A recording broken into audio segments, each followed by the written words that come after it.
क्या बोलेंगे? वो एक बेहतरीन लीडर है, आने वाले सालों में भी एमआईएम ही रहेंगे यहाँ। ऐसा नहीं कि दूसरी पार्टी कोई, आने वाले सालों में भी वही अच्छे कार्य करता है, वही सपोर्ट करते हैं हमें, पर नहीं आएंगे। सपोर्ट करते रहेंगे, ऐसे हमेशा सपोर्ट करते रहेंगे असद साहब। और सर असद साहब के लिए जितना भी बोले कम है साहब। हमने बैरिस्टर बाबा साहब भीमराव अम्बेडकर एक थे और दूसरे बैरिस्टर जनाब असदुद्दीन ओवैसी साहब हैं साहब, और इनके वजह से आज अमन चैन है हैदराबाद में साहब। वही है मेन, आने का असद साहब है, बोलने का ओल्ड सिटी का असद साहब है, ये है ना। जितना बोलेंगे कम ही है उनके लिए। हमारे को आना चाहिए असद साहब, है ना, और लाएंगे भी हम पक्का ठहर के, ये बोल रहा हूँ मैं बात। हिंदू समुदाय द्वारा ओवैसी को जिताने के लिए निर्णय ले चुके। सब आएंगे, हमारे असद साहब आएंगे, जरूर आएंगे साहब, जरूर आएंगे। साहब को हराने वाला फर्स्ट पैदा ही नहीं हुआ पहली बार, इतनी गारंटी मैं दे रहा हूँ। और हमारे को तो भरोसा, हम तो बचपन से देखते हुए आ रहे। अभी आजकल आने वाले आए तो उन्हें बोलेंगे तो हो जाता है क्या? उनको 4-5 लाख वोटों से हारने वाली है, उसको खुद नहीं मालूम। क्या जमानत बचेगी? माधवी लता जी की जमानत नहीं बचेगी। ये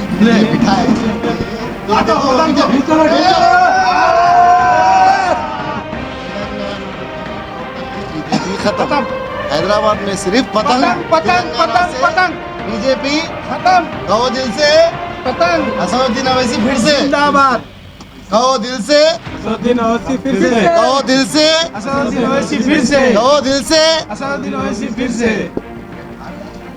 लोकसभा चुनाव से पहले बीजेपी ने तय किया था हैदराबाद से दम भरने वाली एमआईएम को बैकफुट पर ढकल देंगे। तय तो ये हुआ था हैदराबाद से सत्ता पर काबिज एआईएमआईएम पार्टी को उखाड़ कर फेंक देंगे। बीजेपी ने इस पर रणनीति बनाई। मोदी और अमित शाह ने सोच विचार करने के तुरंत बाद हैदराबाद संसदीय क्षेत्र की सीट से बीजेपी के हिंदू महिला को यहां से प्रत्याशी घोषित किया और ओवैसी के सामने मैदान में उतार दिया। इस महिला प्रत्याशी को मोदी और अमित शाह का आशीर्वाद भी प्राप्त है। सभी मीडिया हाउसेस मोदी और अमित शाह के सामने नंबर बढ़ाने के लिए इस महिला प्रत्याशी की जीत बताना शुरू कर दिए। उसके तुरंत बाद बीजेपी के हैदराबाद से महिला प्रत्याशी जीत के दावे करने लगे और ख्वाब बुनने लगे लोकसभा जाने के। लेकिन हकीकत जमीन पर भाजपा हैदराबाद से जीतना बेहद मुश्किल है।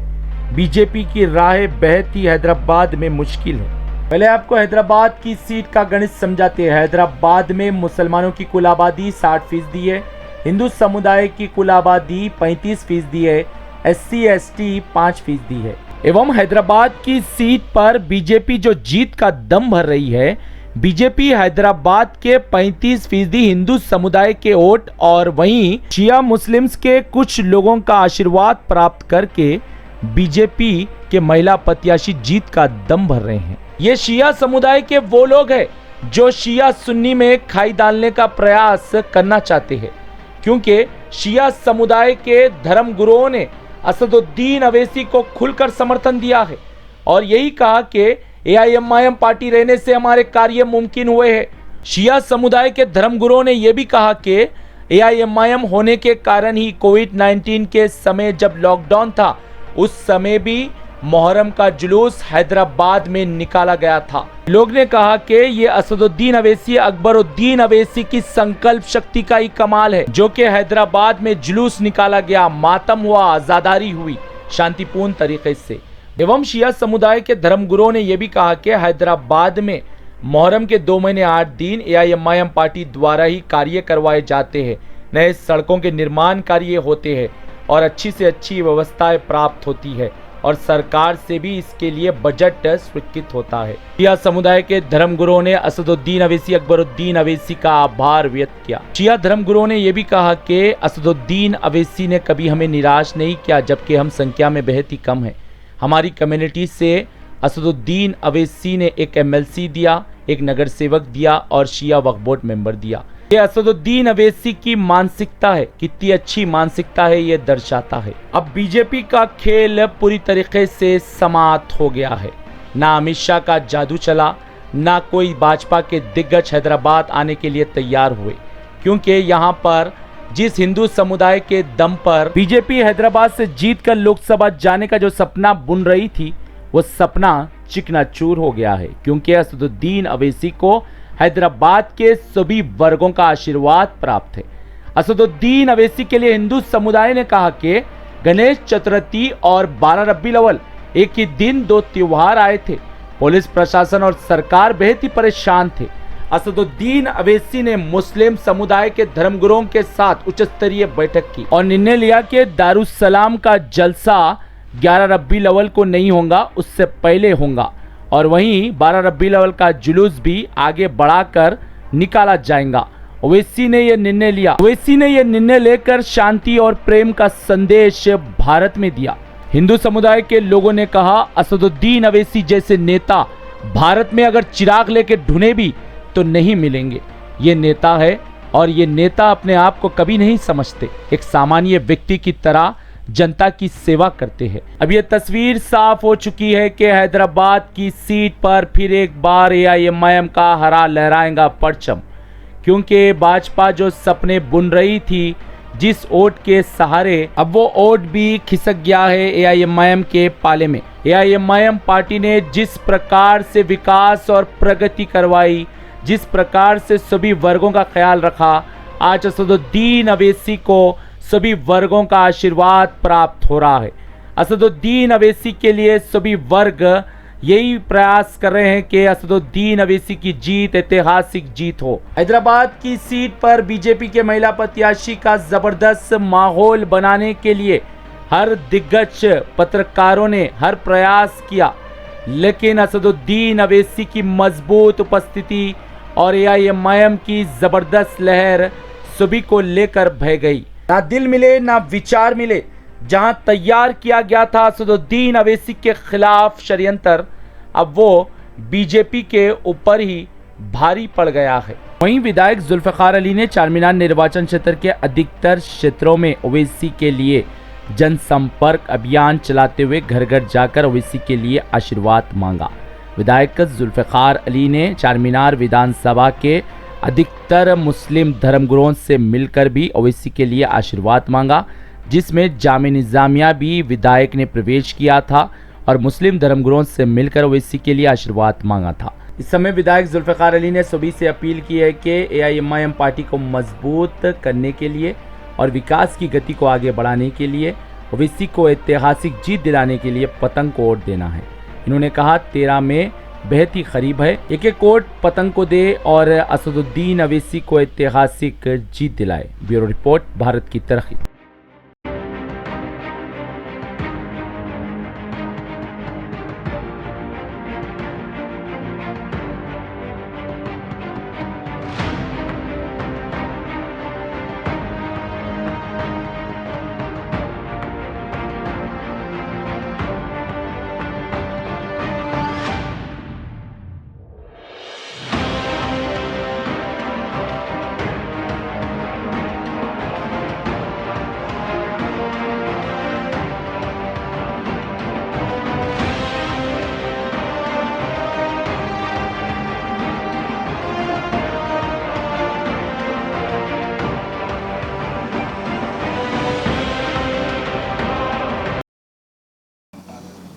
इस समय हम हैदराबाद संसदीय क्षेत्र के आने वाले चारमीनार निर्वाचन क्षेत्र में मौजूद है। जिस तरीके से एआईएमआईएम पार्टी किस तरह की पार्टी है और एमआईएम पार्टी किस तरह के कार्य हिंदू समुदाय के लिए करती है। नमस्कार, मैं प्रमोद जैन। एमआईएम का तो ऐसा है साहब, वो बोलते हैं ना कि सूरज को दिया दिखाना जैसी वाली बात है। एमआईएम नहीं है तो हैदराबाद नहीं है। क्यों बोले तो हैदराबाद के अंदर जो भी वर्क होता है, चाहे वो नाली का रहो या लाइट का रहो, चाहे किसी भी चीज़ वर्क का रहो, यहाँ एमआईएम है तो ही काम है, बाकी कोई दूसरी पार्टी का कोई काम ही नहीं है। बहुत मोहब्बत हमारे से नहीं साहब, हमारे माँ बाप भी उनको उतनी मोहब्बत करते हैं। आज उनकी प्रेरणा से ही हम लोग आज एमआईएम में। ओवैसी जी की तुलना रावण से की जा रही है, भाजपा कर रही है। तो वो लोग खुद रावण है ना, उसके लिए तो उनकी सोच वही रहेंगी। वो राक्षस था, वो राक्षसी हिसाब सोचेंगे। अगर राम को पहचानने के लिए असदुद्दीन ओवैसी का इतिहास पढ़िए, पहले आपको सेम मिलेगा। राम जी भी सभी को लेके चलते थे और हमारे असदुद्दीन ओवैसी भी उन सभी को लेके चलते हैं। इसमें कोई धर्म का है ही नहीं। आज हम तिलक लगा के है दारुसलाम में जब जाते हैं तो पहले हमको देख के पहले वो बुलाते हैं, और वो क्वालिटी है आदमी में। आज बोलते हैं कांग्रेस है, बीजेपी है, सब है, कोई आया तो नहीं हमारे क्षेत्र में आज तक। क्यों नहीं आया भाई? आना था। हमारा सदर देखिए, धूप नहीं देखता, छाँव नहीं देखता, बरसात नहीं देखता, आ रहा जा रहा। तो वही क्वालिटी है साहब। नहीं नहीं, गलत बात है। अभी ऑफिस पे जाने का तो एक बहुत दूर है, रास्ते में भी अगर जो साहब जा रहे हैं तो अपन ऐसा हाथ बताए, साहब मेरे को ये तकलीफ़ है, तो जब का जब भी तुम्हारी तकलीफ़ ये है आप आ जाओ, मैं आपका तकलीफ़ दूर करता हूँ। वो रावण को बोलने वाले वो खुद बेवकूफ़ लोग हैं। वो लोग किसका अच्छा कर रही है बताइए? साहब लोगों के पास डेली आप आके देखिए, आप कम से कम 200 से 300 आदमी एनी टाइम, और उसमें हर बिरादरी के आदमी रहते हैं। ऐसे नहीं कोई भाई मुस्लिम है, ऐसे नहीं, हर बिरादरी के। आप कहाँ भी जाके पूछो, आप हैदराबाद के अंदर पूरे कि साहब उन लोगों के लिए क्या कर रहे और क्या नहीं कर रहे, खुद बोलेंगे। साहब देखिए, रावण से तुलना असद साहब की कर रहे हैं, ये भी बहुत अच्छा है, क्योंकि रावण एक ऐसा महान आदमी था, उस जैसा शिव भक्त नहीं था, और वही एक ब्राह्मण जाति के, भगवान राम भी नहीं थे ब्राह्मण जाति के। रावण एक बहुत बहुत बहुत बड़ी शक्तिशाली चीज़ थी, और रावण ने कोई गलत नहीं किया। उसकी बहन का नाक काटा है, उसने तो अपनी इज्जत के लिए वो करा है सर, कोई गलत नहीं किया है। लेकिन हमारे असद साहब आज हम सभी को एकजुट, एक जैसे एक हार रहता है, हार के अंदर जैसे हार पिराते, सभी कम्युनिटियों को उस हार के, उस तागे के अंदर सभी को साथ लेकर चल रहे हैं सर। ये बहुत बड़ी चीज़ है। आज हैदराबाद में जो अमन चैन और हर चीज़ आप देखिए, बेसिक जो स्ट्रक्चर रहता है, हर कोई, हर कम्युनिटी, हर कॉलोनी, हर कोई जो चाहता है, रोड, सीवर लाइन, वाटर अच्छा पानी का, और स्ट्रीट लाइट, कम्युनिटी हॉल, ये हर चीज़ की सहूलियत जब MIM पार्टी करा रही है, और क्या चाहिए? बोलते हैं डेवलपमेंट नहीं हुआ और सिटी में, हैदराबाद में डेवलपमेंट नहीं हुआ। हैदराबाद में हर जगह डेवलपमेंट है। कम से कम आके तो देखिए, आप आते हैं बड़े रोड पर आते हैं, बड़े रोड पे कहाँ रोड पे, सभी रोड ऐसे रहते हैं, बिजी कमर्शियल्स रहते हैं। आप गलियों में आइए, कॉलोनियों में आइए, बस्तियों में आइए, आप देखिए, आपको कहीं भी हैदराबाद शहर में नाला, ओपन नाला नहीं मिलेगा, और पानी इतना अच्छा मिलेगा, स्ट्रीट लाइट मिलेंगी, रोड मिलेगा, और समाज में हर कम्युनिटी के लिए कम्युनिटी हॉल रहेगा। और क्या चाहिए सर? बेसिक स्ट्रक्चर जो है MIM पार्टी एनी टाइम सहूलत के दिला रही है कम्युनिटियों को, तो फिर और क्या चाहिए सर? और इक्वालिटी सबसे बड़ी साहब, इसीलिए हम सब जितने भी हैं यहाँ, सब जने असद साहब के साथ मिलकर असद साहब के हाथ इतने मजबूत करेंगे कि वो फिर से जो उन्होंने बिल पाड़ा था पार्लियामेंट में, जब वो लेके आए थे मोदी गवर्नमेंट, फिर से वही बुलंद आवाज़ आपको 4 जून के बाद पार्लियामेंट में सुनाई देगी। जय बाबा साहब, जय भीम। बिल्कुल रचेंगे, बिल्कुल रचेंगे। जी अच्छा, बिल्कुल।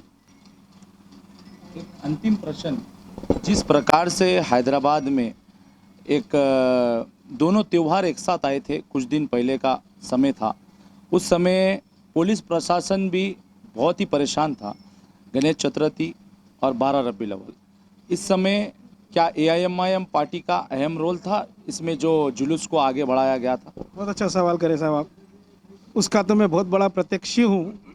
जिस टाइम पे मिलादुन्नबी और गणेश विसर्जन का जो प्रोग्राम था, उस टाइम पे हमको खुद असद साहब चला के हमको बोले, प्रमोद जैन आपको दोनों समुदाय को लेके चलना है, किस तरीके से सेटिंग करना है, और पुलिस जो आ रही है उसका उनका क्या इंतज़ाम करना है। तो आप यकीन नहीं मानेंगे साहब, मेरे पास अभी तो गवाह भी है यहाँ पे बच्चे। उस टाइम पे मेरे मुस्लिम बच्चे, मेरे मुस्लिम भाई, जो खुद अपने जो जुलूस था मिलादुन्नबी का, वो कैंसिल कर गणेश विसर्जन के अंदर जूस का इंतज़ाम करे साहब। ये सामने प्रत्यक्षी है लड़का, समझे नहीं? ये लड़का है, अपना जुलूस कैंसिल कर मुस्लिम समुदाय से? हाँ मुस्लिम। क्या है? मोहम्मद फहद। क्या हुआ था? गणेश चतुर्थी के टाइम पे जूस बांटे थे हम लोग। आप लोग? हाँ, अपना जुलूस कैंसिल जुलूस कैंसिल करके मिलादुन्नबी जुलूस कैंसिल करके जूस का इंतजाम। बोले भैया अगर हम विसर्जन के दिन अगर जूस बांटेंगे तो लोग पियेंगे प्रसाद के तौर पे, ये इनकी सोच थी। तो जब हमारे ऐसे कुछ नहीं है, सब जने मिलजुल कर ही रहते हैं। आज तक कभी भी कोई चीज़ में कोई लड़ाई झगड़ा फसाद कभी कुछ नहीं। भाजपा बार बार क्यों आरोप लगा रही है कि हिंदू मुसलमान में खाई डालती है AIMIM पार्टी? यहाँ पे कितना भी कुछ भी करो भाजपा, उनकी दाल गलने वाली नहीं है। पहली बात तो बात बताता हूँ, आप जब बात ये इतनी निकाले, कोरोना के टाइम पे साहब उसी मंदिर के पुजारी को कोरोना हो गया था, तो उस टाइम पे वो बीजेपी कहाँ थी, वो कांग्रेस कहाँ थी। हमारे अकबरुद्दीन ओवैसी साहब खुद अपने आके उस पंडित को लेके जाके अपने हॉस्पिटल में इलाज करे उसका। इससे बड़ा और क्या मिसाल मिलेगा साहब? इंसानियत क्या होगी? यही एक हमारा जो एमआईएम का है वो बहुत बड़ा मिसाल यही है साहब।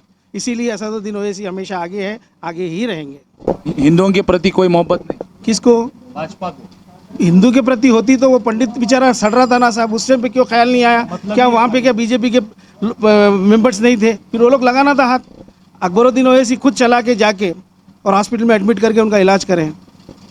ये तो आपके सामने खुलासा दिख रहा है। यहाँ पर एक वरिष्ठ व्यक्ति भी है, वरिष्ठ नागरिक भी है, उनसे भी बात करते हैं। क्या विचार है एमआईएम को लेकर आपके? एमआईएम को लेके एमआईएम जब बोले जब तैयार है। आज 2 बजे रात को फ़ोन करो वो आ जाता है। बीजेपी चुनौती दे रही है एमआईएम को। देंगी, देने दो, हमको उससे डर रहे थोड़ी, हम डरेंगे थोड़ी उससे। हम हमारा वोट हमारा है, असद साहब हमारे है। भाजपा के दिग्गज आ रहे हैं, कह रहे हैं कि 1.5 लाख की मार्जिन से भाजपा जीत जाएंगी यहाँ पे। वो जीतेगी तो आने दो, मैदान में तो हम सब है। क्रिकेट के 11 प्लेयर होते हैं, इंडिया के भी होते हैं, पाकिस्तान के भी होते हैं। जीत जिसकी होती है वही जीतेगा।